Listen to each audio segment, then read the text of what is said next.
years' history of paying his bill on time and maybe possibly call him? Hey, that's possible. Talking with Jeff one day, I guess it was last month, he had 269 on the cutoff list, so that's quite a few to review and look at payment history. I don't see why that would be necessary. It's just like your property tax bill. If you don't get a property tax bill after October 20th, you know you still do your property tax. Well, the same way with your water bill. I know my water bill is supposed to come first of the month. I don't wait. I just go by and pay it. I agree. I just think there ought to be something, instead of just cutting them off, because you look what it's doing, utility partners now, they're spending all their time disconnecting water. They can't get the regular work done. It just seemed to be some way we could get this to work better without giving him, because he cut off, 200 last time. That takes, going out and cutting off 200 properties takes a lot of manpower. It does. That is. They're going to pay a reconnect fee and just let them send out a notice changing this in big letters and a big font. That's all you got to do. If we take this over, they're going to still have they draft out a check out. Is it set up where they can put it on a credit card on a monthly basis? That I don't know, but we will have a proper notification, and for me, this is the first step in streamlining this process, and it will remain with utility partners. Monroe County employees will not be doing that. If we're not using credit cards, we should, and I'll look into that.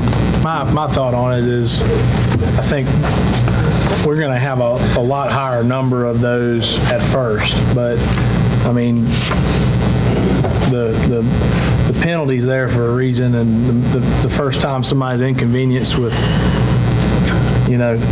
that, I mean, they're going to find a way to put their thing on auto pay, or they're going to find a way to make sure that bill gets paid, Power companies, I mean, they'll come cut you off in a heartbeat and won't ask any questions and no apologies, and you're going to pay out the yin-yang. I mean, 10% of a $30 bill. What's a yin-yang? I think I'll call the question. All right, I think we've any further discussion? Hearing none, I'll call the question on the changing in the billing cycle. All in favor? Any opposed? It passes unanimously, and if y'all will make that happen, thank you. Jim, all right, the next item on the agenda is a P&Z application. Mr. Todd Ushery, I'm going to have Todd, if you'll come up, and then Mr. Ushery, and then Kelsey. Mr. Ushery, you be ready. Kelsey, you go ahead and present it first. Do we go into the zoning here? Real fast, hold on a minute, real quickly. Is this supposed to be a hearing? Yes. Okay, so I need to entertain. I got a motion. Got a motion to go into hearing by Commissioner Evans. Got a second from Commissioner Ambrose. All in favor? All right, we're now in the public hearing. Mr. Ushery, go ahead, Kelsey, please. Mr. Todd Ushery is at 329 River Mist Road, Juliet, Georgia. He has requested he had requested initially to have, with building his house, to have a 5-foot variance off the south side of the property line. The south side of the property line connects to ours. It's a FEMA lot. The Planning and Zoning Board did approve it. They just asked, could he come 10 foot off instead of 5 foot off? Mr. Ushery was fine with that. His homeowners association is aware of it. That's in your packet as well. And they said that it was good with them. If the Board of Commissioners was okay with it, then they were okay with it. Sure. And Mr. Ushery successfully completed our brand new applications and did everything correctly. So. Gotcha. And Planning and Zoning Board recommended it as well. He approved it. They approved it. All right. So we're in the hearing right now. Mr. Ushery, we'd like first be ready to speak for it. Was anybody here to speak against it? Unless you feel like you need to speak, I think we can move forward with this. Any question? Let me ask the board. Any questions for Mr. Ushery on this request? Hearing none, I'll entertain a motion to come out of the public hearing. Got a motion to come out of the public hearing. I saw all 3 hands. I'll say Ambrose. The public hearing, we still haven't finished it yet. Well, before we get out of it, I'd like to say something about it. Okay, I mean, On this lot, he's requesting that backup. Now, I've done a lot of time down there, and these are the most FEMA lots. We can't do jack squat with any of them. I don't see why he couldn't build on the property line, give him more room, because we can't do anything on his property, nothing. So why are we holding him 10 feet off it?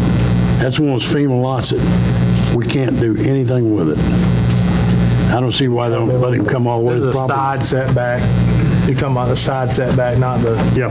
not the water line, not the Right. floodplain line. Because, like his lot is like this. I don't even know Mr. Ussery, but I'm just saying, this is his lot. This lot right here is FEMA. He wants to build his house down this side to get more room. We can't do anything with that lot, not a thing. Oh, so the adjacent lot's owned by FEMA? Owned by Monroe County. Oh, by county. But there's restrictions placed on the lot. That we can't build, can't do anything. sell it, build it. They can't be developed and built Okay. on that type So of thing. I don't see why they don't let him build right up to the property line. That's just my thought, because that's one of those lots, we got several of them down there. That's one of them I remember just randomly finding, and I wondered why we're holding property. So that one's one that we can't do anything. It's next to that lot we own, and we can't do anything with it. Just like Pope's Ferry Landing, there's 3 of those lots, Pope Ferry Landing, and another one up past it. And there's no remedy for why we can't sell it. There's nothing we can do to make it marketable and sell it. There's recorded covenants that we accepted on the property when the county took title to the property. Right. From FEMA. Okay. It come from the flood of 94. Can't be used and can't ever be resold. That's why I'd like to make a motion, we let him build it. Well, hold on. We're still in the hearing right now. Mr. Chairman, Yes, Mr. Evans has a good point. Along with those restrictions, we can't sell the property. Right. We can't sell the FEMA lot, right? And the houses had to be destroyed. Any other questions for Mr. Ussery? All I right. mean, you're about to amend, I guess, your motion. Well, he hadn't made a motion. No, I'm We didn't have one right now. I'm good. All right, I'll entertain a motion right now to come out of the public hearing. Got a motion to come out of the public hearing by Commissioner Ambrose. I have a second. Commissioner Rowland, all in favor? All right, we're back in the general business meeting. At this time, I'll entertain, what's the pleasure of the board? Who approved? Got a motion to approve, Commissioner Ambrose. Got a motion, second by Commissioner Rowland. Any discussion? I'd just like to amend it, if Mr. Ussery wants to, he can build it up to 2 feet, whatever, as long as he's not on property line. I believe your application was 5 feet, is that? It was 5. I was trying to be as generous as I felt like we could. You know, a very narrow lot, 39 feet wide. Mr. Chairman, I think y'all can approve all the way up to what he's applied for. I don't think you can have that Right, that's, application. so, I think you'll be happy with that. So you'll amend, Larry, Commissioner Evans, will you allow the amendment to 5 feet? 5 feet. And we're all good on that, and you will as well on the second. Any further discussion? Just, will you have an as-built plan done, or will you have a surveyor verify that you've stayed on your side of the property line for sure? Okay. Hearing no further discussion, I'll call the question. All in favor? All right, your application's been approved. Thank you, Mr. Ussery. All right, next item on the agenda is the ethics ordinance. Our attorney, Mr. Ben Vaughn, is going to speak on this. What y'all have in y'all's packet, under tab H, is a resolution for your consideration that adopts a ethics code for Monroe County. That's the first 2 pages. The Exhibit A is the actual ethics ordinance. To hit the high points of the ordinance, it lays out a purpose and a scope in the opening portion of it. It has definitions that go all the way to defining incidental interest, remote interest, and substantial interest, meaning the person that would be subject to the ethics ordinance, what their interest is. And then under Section 5, it has the prohibitions of what any person covered by this ordinance can and can't do. It's 24 different prohibitions. This ordinance covers not only the Board of Commissioners, but appointed officials which would include the clerk, the county manager, the development authority, hospital authority, all of those authorities that y'all appoint. I'm sure I'm leaving some authorities out there, but it also has a procedure for in the event that a member of the public or an employee of the county believes that the ordinance is violated. There's two sets of procedures. It lays out how we receive complaints, how we address the complaints, and how we serve the complaints on the individual accused of violating the ordinance. The two different procedures depend on who has been accused of the violation. If it's a non-member of the Board of Commissioners, and the Board of Commissioners are the ones that hear that complaint. If it's a member of the Board of Commissioners, then the complaint is reviewed by a county attorney that's from a surrounding area or a senior superior court judge to determine whether an ethics panel should be impaneled. That ethics panel would consist of either 3 county attorneys or 3 state superior court judges, which would make a recommendation to this board, and then this board, minus the member accused of the violation, would determine whether to accept that recommendation or overturn it by a majority vote. It gives the right to appeal that decision of the Board of Commissioners to the Superior Court, and it also lays out penalties for violations of the ordinance. If there's any questions, I'll be happy to do my best to address them. Any questions for Mr. Vaughn? What did we have in place prior to this? We do not have an ethics. There's a state ethics code that's the prohibitions are mirrored in this policy, and then there's additional things on top of what the state ethics code is. But the county does not currently have an ethics code. This code mirrors, in large part, the ethics code that was created by either ACCG or GMA when they were encouraging counties and cities around the state to adopt an ethics code and get I think they call it ethical government certifications, City of Ethics certifications. So it's very similar to that with some additions. I know Warner Robins is talking about doing that right now, being certified, ethics certified. I had 2 or 3 things on the Exhibit A, the first, Section 2B. If you look right down there, it says city, and we should change that to county. That's the last word in there. You with me, Ben? Got it. Okay. And this does apply to all appointed boards. So I guess my question, just a mechanical question, how do we get all this information out to all the boards? And is it something they're going to sign off on? I mean, this may not be a question we need to answer today, but we certainly need to kind of have a procedure to do that, because those boards change, you know. Absolutely. So I think that this would be something that the county manager could communicate to the chair of those boards to disseminate, and also as you have new appointments, that could go with the letter of the new appointment providing this. New board member training session.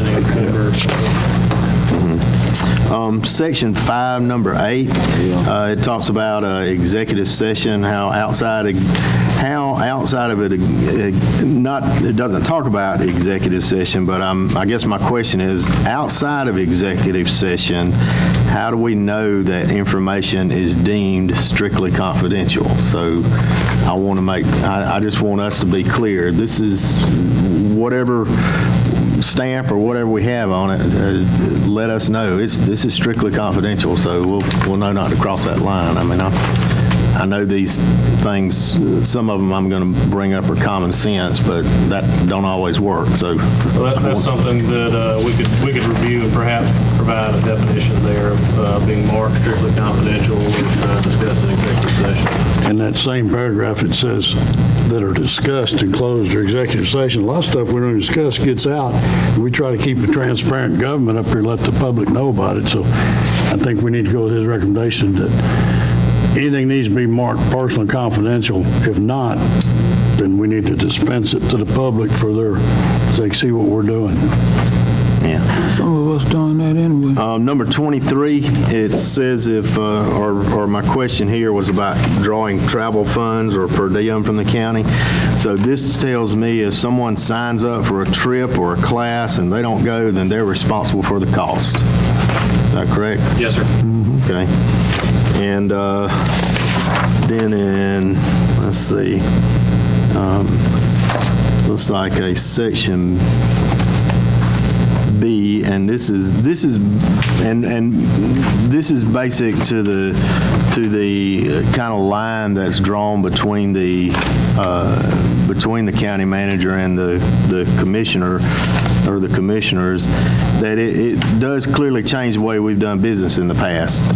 This says all direction to all employees goes through the county manager. I just want to have a good understanding, because I want to follow this.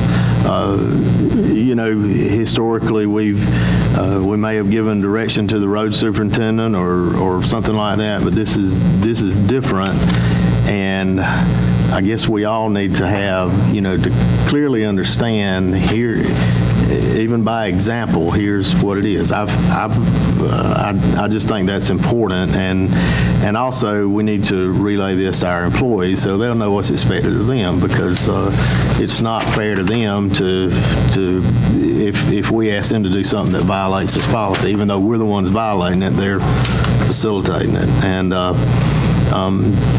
for them to be able to know what to do when they're directed by a commissioner in a way that they shouldn't be.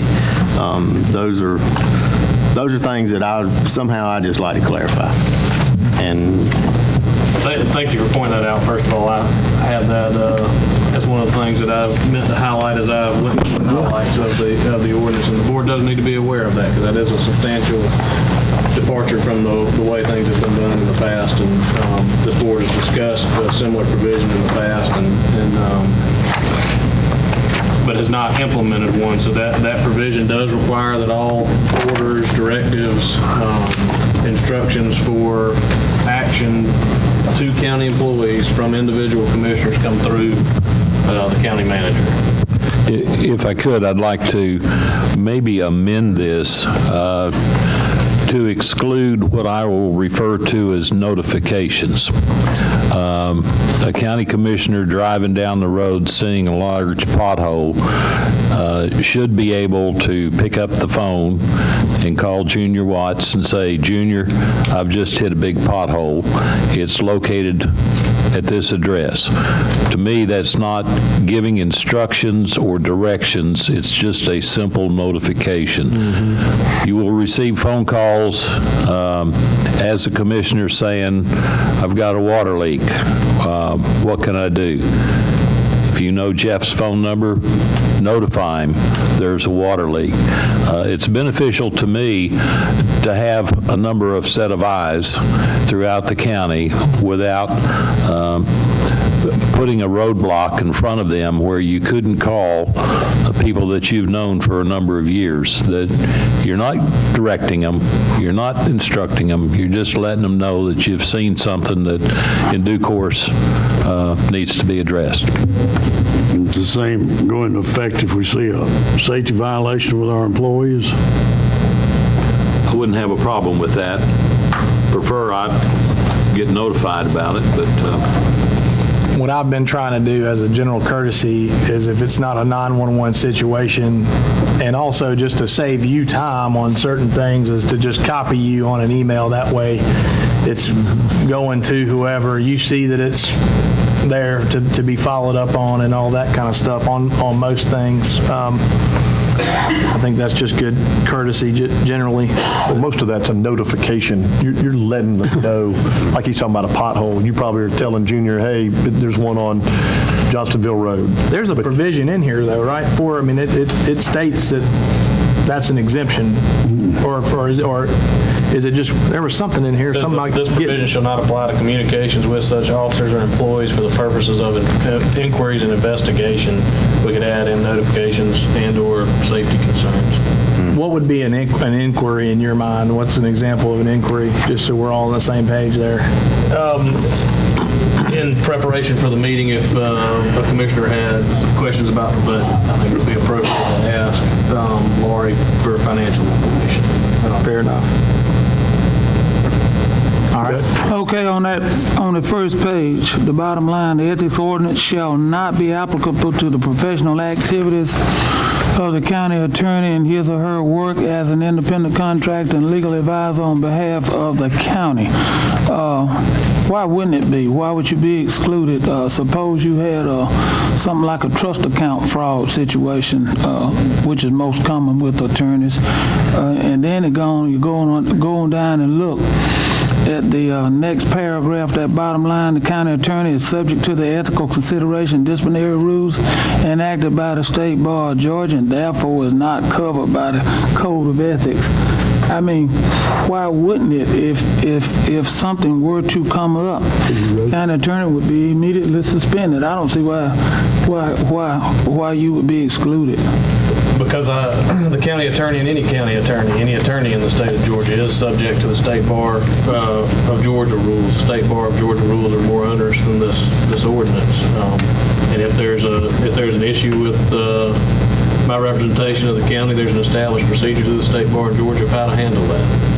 Yeah, well, it seems as though you would come because we could immediately suspend you. I'm not saying that would happen, but it's kind of contradictory to me. Bring to the board's attention that this ordinance was combined from multiple other county cities. One was the city of Ashburn, I believe, or either Turner County, and several other counties that I went out and grabbed them from, and the model ACCG ordinance. Most of them are written the same way.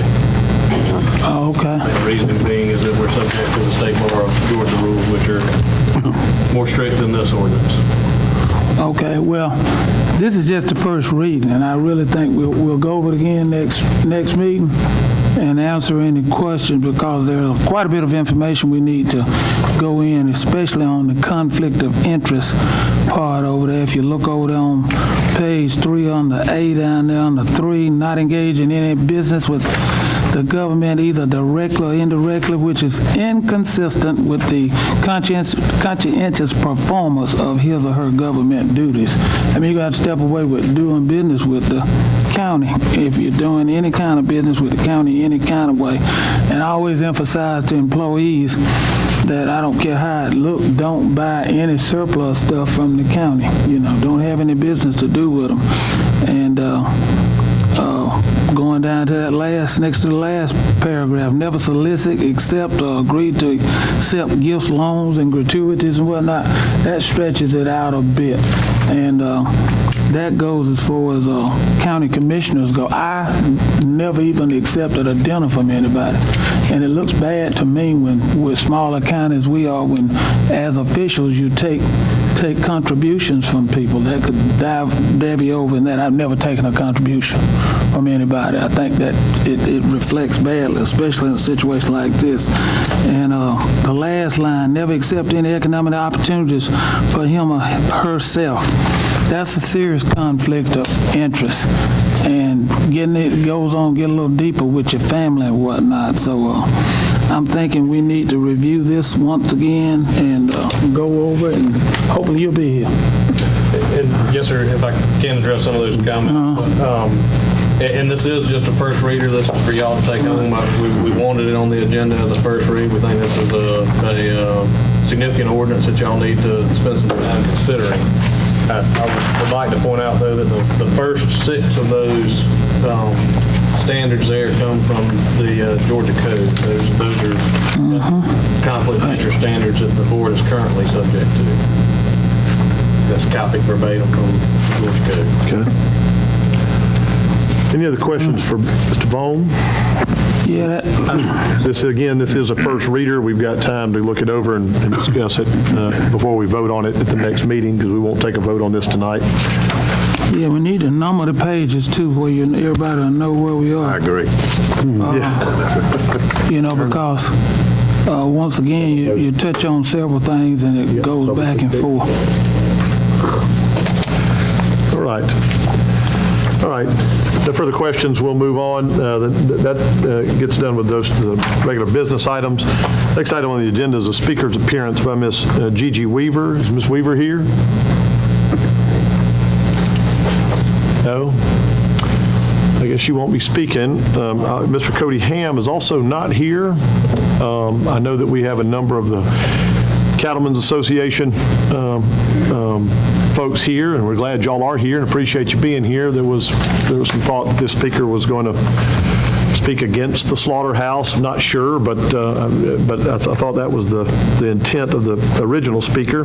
But seeing as they're not here and Mr. Cody Ham's not here, we do want to thank y'all for being here. We appreciate the cattlemen's, their business, and their contribution to our county economy and how much it means to us. If you'd like to come up and speak a second, you're welcome to, but I'm not going to force you to either. You came all the way over here. You're welcome to speak. Mr. Egloff, if you'd like to speak, you could come on up. I would, while he's coming up, like to recognize retired Sheriff Kerry Dunaway. Oh, yes, sir. Yeah. From Crawford County, and he's here tonight. Yes, sir. He's got his cowboy hat on. His hat, yes, sir. Go ahead. I would like to thank the county commissioners and all those that have been involved to help this procedure to move forward. I appreciate your efforts, your time, your consideration, and we are underway. We have made some small steps, but we are underway.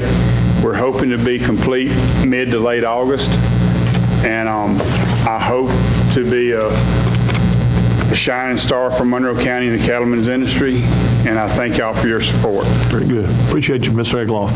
All right. This time, is there any need for executive session? No, but I got something that's been brought to my attention. The use of governmental vehicles, regulations and policy. We didn't vote on that to be discussed tonight. This is another thing. This is something that's irregular. It's about the county manager driving the county car to and from Ashburn. Right. Every day. We have a policy. You don't take the county vehicles out of the county. That's a lifelong policy, and I think We voted at High Falls, all of us voted unanimous to let him use the vehicle, and he has not spent any county credit card money on gas or anything. He's paid out of his pocket. We all gave him authority to do that. It's a perk of his job. No, that was confusion. That wasn't what I was voting on. It's on page 3 of the minutes. Commissioner Ambrose motion to allow County Manager Jim Hedges to use the county vehicle recently purchased full-time. Motion was seconded by Commissioner E. Mummy and approved 5-0. That was used the vehicle within Monroe County. It wasn't stated that. No, sir. We've never, ever. We had one employee, John Kuchar. He was the zoning officer forever, and we forbid him. He drove a county vehicle. He took it down to Mount Zion Church on 41. He lived in Macon, left it there. But that's strictly prohibited. You using a county vehicle for personal use. I clocked the miles last Tuesday. It's 103 miles from here to Ashburn. One way. That's 200 miles round way, just round it off. That's 1,000 miles a week. And since that's been approximately 24,000 miles placed on a new vehicle.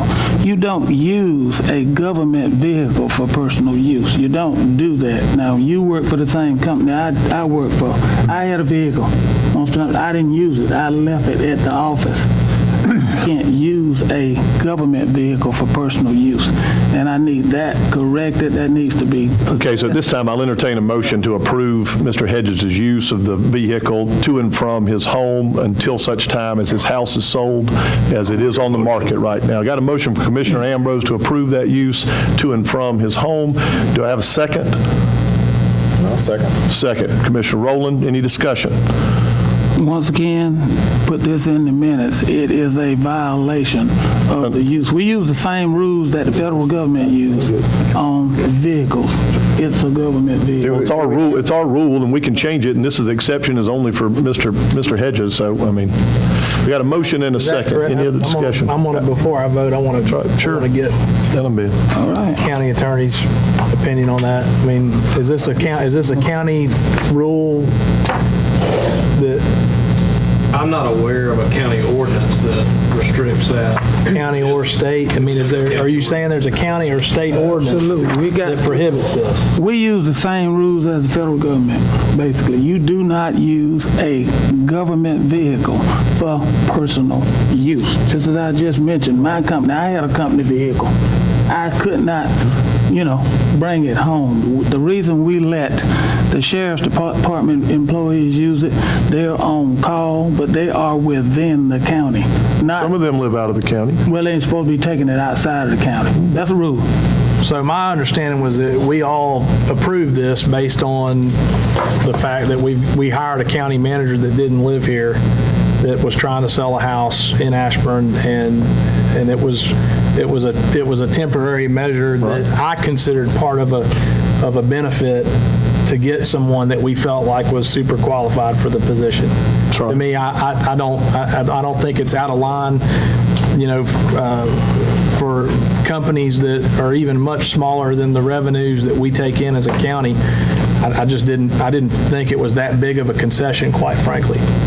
And it's absolutely appropriate to change that if, when he sells his home and moves here to Monroe County, then we can adjust it back. And with the job he's doing, we got him a Suzuki. I think we ought to get him a Mercedes. Subaru. Good job he's been doing. I think I'll pass on the Mercedes.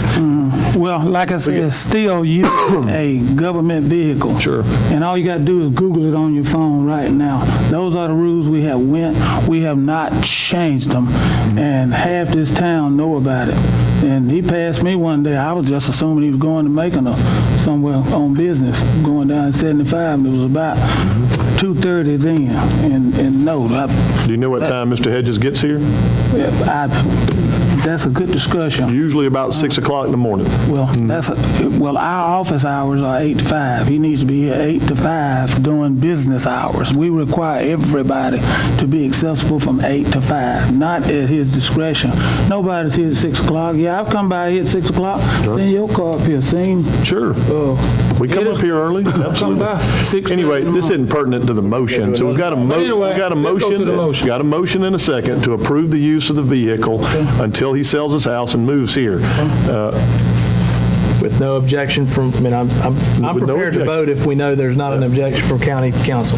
My understanding was that it was the same as what you described, that it was part of the compensation package and it was a negotiated exchange. In that sense, I don't have a problem. Well, I have listened to the tape. I listened to the tape up here the other day. It did not say that. But we're clarifying that now, Larry. Well, like I said, this is 24,000 miles later on, and it's a violation of the law. Anyway, we'll be all right. And the hours, as far as I'm concerned, I want to say that you need to be here between 8 and 5. Well, that's not part of this motion, but we got a motion and a second. All in favor? We got 4 of 4. We got any opposed? We got 1 opposed. All right, you've got that noted. All right, the motion passes. I would like some follow-up from our county attorney on it, just to be sure. Sure. I don't, as a part of compensation, that seems very, very normal and usual for executive comp, something like that. That may be in private business. This is a government. Having dispensed with all the business on the agenda, I'll entertain a motion to adjourn. So moved. Got a motion to adjourn for Commissioner Mommy. Got a second for Commissioner Ambrose. All in favor? All right, this meeting's adjourned. Thank you all for being. No executive session? No executive session tonight. I'm ready for one. Shake and bake.